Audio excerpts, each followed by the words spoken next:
며칠 사이 80년 만의 집중호우로 서울 시내 곳곳이 침수가 되고 있습니다. 특히 강남역은 2010년 이후 수차례 침수 사태를 겪고 있는데요. 이로 인해 수많은 시민들이 불편함을 겪고 있습니다. 서초구와 강남구의 접경 지역인 강남역 일대는 우물형의 저지대로 조선시대에도 상습적으로 침수되는 지역으로 유명했던 곳인데, 도시화로 인한 배수시설 미비에 기후변화로 인한 집중호우까지 겹쳐 앞으로는 여름마다 침수 피해가 더 커질 수 있다는 점이 우려되는 지역입니다. 오늘은 게릴라성 호우로 인한 강남의 침수 사태가 본격적으로 벌어지기 시작한 지난 10년간 벌어진 몇몇 강남역 침수 사태에 대한 기록을 살펴보겠습니다. 2010년 이전에는 강남역보다 현재 고속터미널 일대가 침수에 더 취약했습니다. 원래 고속터미널 인근인 반포동 일대 또한 강남 개발이 되기 전에는 농사를 짓던 저지대였는데, 이로 인해 여름이면 상습 침수되던 지역이었죠. 2001년 7월 15일 하루 동안 서울에서 270mm 규모의 집중호우가 쏟아져 고속터미널역은 물론 인근 도로까지 침수가 된 일이 있었는데, 다음 해인 2002년 8월 7일에도 집중호우로 고속터미널역이 침수됩니다. 당시 침수 사태로 인해 서초동과 반포동에서 8명의 시민이 안타깝게 숨지고 7호선 열차가 고속터미널역을 무정차로 지나가는 등 여러 피해가 발생했습니다. 이후 고속터미널 인근의 배수 및 하수시설을 교체하는 공사가 이루어지는데, 일대의 침수 사태가 아예 없어지지는 않았으나 피해 규모를 줄일 수는 있었죠.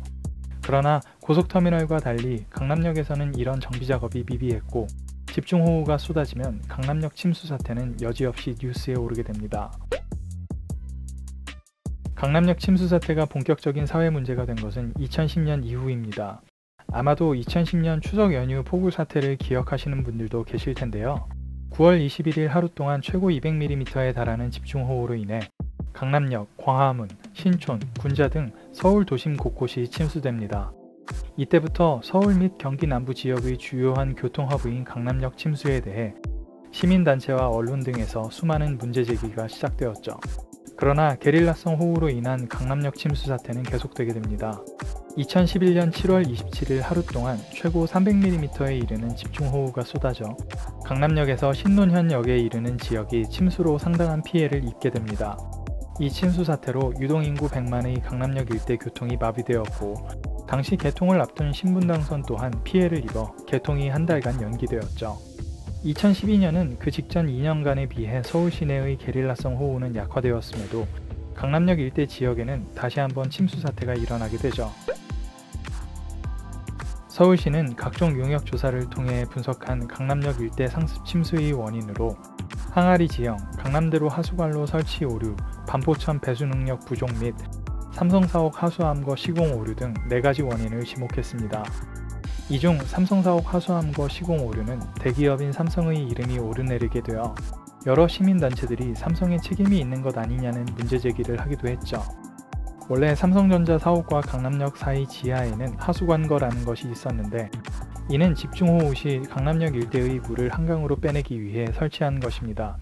삼성 사옥이 들어서기 전 이 하수관거는 성인 2~3명이 거뜬히 통과할 정도였는데, 2005년 삼성의 요청으로 서초구에서 임의로 하수관거를 재공사했고, 이로 인해 물이 흐를 수 없게 되었고 강남역 일대의 침수 피해가 커졌다는 것이죠. 감사원까지 개입해 서초구의 하수관거 위치 변경이 부적절하다는 판명을 내렸고, 이로 인해 강남역 하수관거 복원공사가 시행되어 2018년에 마무리됩니다. 이 사태로 인한 책임 소재를 밝히기 위해 공무원들이 고발되는 일도 있었고, 시민단체들은 삼성의 책임이 있다고 주장하기도 했는데, 이후 발표된 보도들을 보면 비리라고 생각할 만한 점은 보도되지 않았습니다. 감사원 지적사항이 보도된 내용을 보면 삼성 측 귀책 사유에 관한 내용보다는 전문가의 의견을 무시한 서초구 담당 공무원들의 실책을 지적한 내용 위주입니다. 당시 서초구는 하수관거 설계는 외부에 맡겼고 특별한 비리는 없었다고 밝혔지만, 그렇다 하더라도 안전 대책에 대한 아쉬움은 지울 수가 없을 것 같습니다. 2018년 서초구의 하수관거 공사는 마무리되었고 한동안 물난리는 없었습니다. 그러나 그것이 끝은 아니었죠. 8월 8일부터 무섭게 쏟아진 비는 인간이 얼마나 작은 존재인가를 다시 느끼게 합니다. 2018년 서초구 하수관거 재공사 이후에도 20년도에 재차 강남역 물난리가 벌어졌고, 이번 2022년 서울을 비롯한 중부권 집중호우는 21세기의 서울이 기후변화와 집중호우에서 결코 안전한 지역이 아니구나 하는 생각을 하게 합니다. 80년 만의 최대 집중호우로 서울에서는 맨홀에 휩쓸려 들어간 남매의 사망 소식을 비롯 도림천 급류에 휩쓸린 80대 사망, 신림동 반지하 주택 침수로 일가족 3명 사망 등 서울에서만 현재까지 10명 이상의 인명피해가 발생한 것을 시작으로 경기도 광주 30대 여성 사망, 강원 평창 펜션 투숙객 사망, 횡성주택 매몰 사망 등 집중호우 피해가 계속되고 있는데 과연 이대로 사고가 끝날지 우려되는 상황입니다.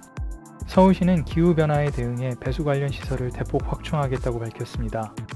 현재 시내 배수시설은 시간당 85mm 수준의 폭우를 감당할 수준인데 강남역의 경우 이를 시간당 100mm 수준까지 보완하겠다고 밝힌 상황입니다.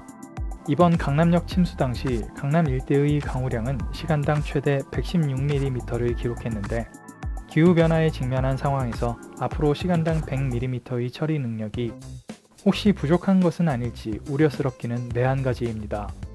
토목 관련 예산을 쓴다는 것은 여러 고려를 해야 하기 때문에 무조건 100년 이상의 특별한 재해를 상정하고 예산을 투입할 수 없다는 것은 이해해야 합니다만 앞으로도 계속될 기후변화가 우리에게 그만한 여유를 줄지 모르겠네요. 최대한 합리적이고 안전한 대책을 마련할 수 있도록 노력해주길 빕니다.